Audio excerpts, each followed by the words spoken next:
Hello दोस्तों, नमस्कार। आपका स्वागत है मेरे चैनल पे। भौतिक विज्ञान के जो इम्पोर्टेंट फैक्ट है, मतलब भौतिक विज्ञान से संबंधित जितने भी फैक्ट हैं हमारे फिजिक्स के अकॉर्डिंग, है ना, तो वो मैं पूरे पूरे लेके आई हूँ अकॉर्डिंग ऑल फिजिक्स, है ना। तो ये जो वन लाइन फैक्ट थे, जैसे डेफिनेशंस दी हुई थी कि इस डेफिनेशन के बेस पे जो क्वेश्चंस बनते हैं उनके हिसाब से, तो कल हमने ये वाला पूरा देखे, है ना। ज़्यादा तो नहीं, इतना ही देखे एक तरफ से। क्यों? क्योंकि आप इतना करो, इसके बाद फिर आज हम यहाँ से करेंगे, फिर कल बाजू वाला पढ़ेंगे, ठीक है। इतना पूरा देख लीजिए आप। क्यों? क्योंकि कम पढ़ो लेकिन एकदम दिमाग में घुसा के पढ़ो कि अगर डेफिनेशन के थ्रू भी क्वेश्चन आ रहा है तो हमसे बने। स्टार्ट कर देते हैं। देखिए, जिस बल का परिणामी शून्य नहीं होता उसे असंतुलित बल कहते हैं। परिणामी शून्य नहीं होता, परिणाम शून्य नहीं आता, उसको असंतुलित बल कहते हैं।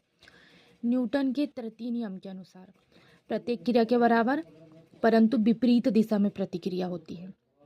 याद रखिएगा। संवेग संरक्षण के सिद्धांत के अनुसार यदि कणों के किसी समूह पर कोई बाह्य बल नहीं लग रहा है तो उस निकाय का कुल संवेग अपरिवर्तित रहता है। संवेग संरक्षण के सिद्धांत के अनुसार यदि कणों के किसी समूह पर कोई बाह्य बल नहीं लग रहा है तो उस निकाय का कुल संवेग अपरिवर्तित रहता है।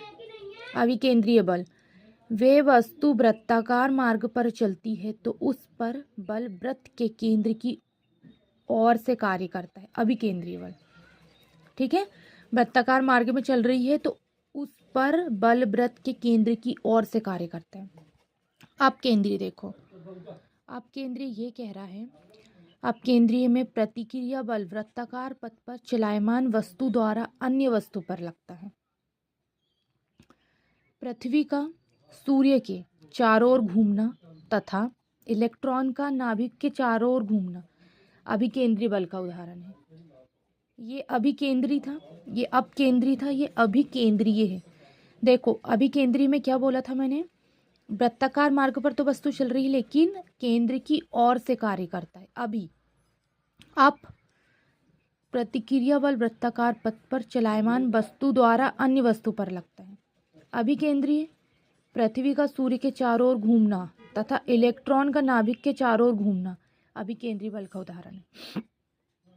कपड़ा सुखाने की मशीन तथा दूध से मक्खन निकालने वाली मशीन अपकेंद्रीय बल के सिद्धांत पर कार्य करती है। याद रखिएगा। बल द्वारा एक पिंड को एक अंश के अक्ष के परितः, बल द्वारा एक पिंड को एक अक्ष के परितः घूमने की प्रवृत्ति को बल आघूर्ण कहते हैं।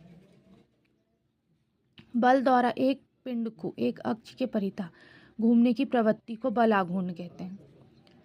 बल आघूर्ण एक सदिश राशि है और इसका मात्रक न्यूटन मीटर होता है।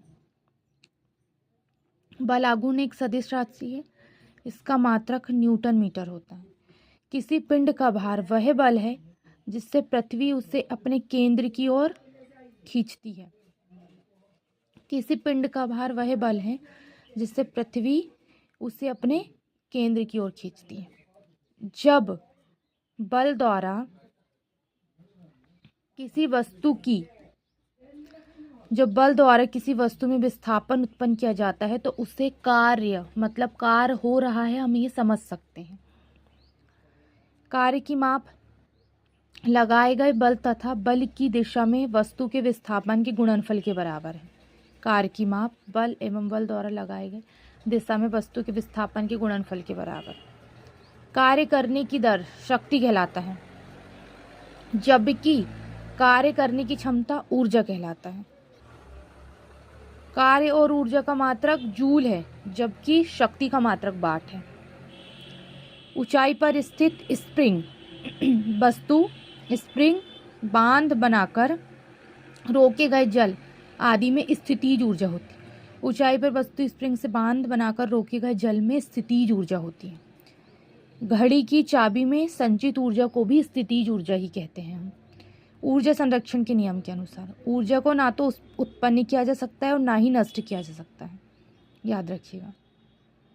बस इसे एक से दूसरे रूप में परिवर्तित किया जा सकता है, एक रूप से दूसरे रूप में।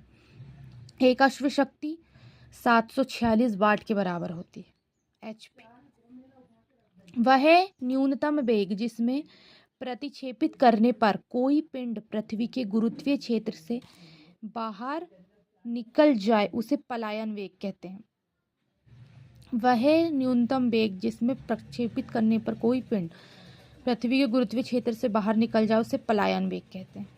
चंद्रमा पर जी का मान पृथ्वी के जी का मान 1/6 गुना होता है, याद रखिएगा। चंद्रमा पर जी का मान पृथ्वी के जी के मान से 1/6 गुना होता है। ये इंपॉर्टेंट है, ये पूछ सकता है ना। डेफिनेशन ये जैसे अपकेंद्री में बताई ना मैंने, कार्य होना, कपड़े सुखाने की मशीन, दूध से मखने, ये पूछ सकता है। रही बात ये हमारी डेफिनेशन की, तो डेफिनेशन के थ्रू बहुत सारे क्वेश्चंस आते हैं, डेफिनेशन दे दी जाती है, ये क्या है ये पूछा जाता है, तो आप इस तरीके से भी कर लीजिएगा। भौतिक का मैं पूरा पार्ट लेके आई हूँ, ऑल टोटल जितने भी भौतिक मतलब फिजिक्स के अकॉर्डिंग लॉ आते हैं, डेफिनेशन आती है, सूत्र आते हैं, उदाहरण आते हैं, है ना, जो भी होगा पॉइंट वाइज उनके मान आते हैं, ये सब मैं लेके आई हूँ भौतिक में। तो पूरा मतलब निचोड़ है भौतिक का, हमारे फिजिक्स का निचोड़ है, आप वो देख लीजिएगा।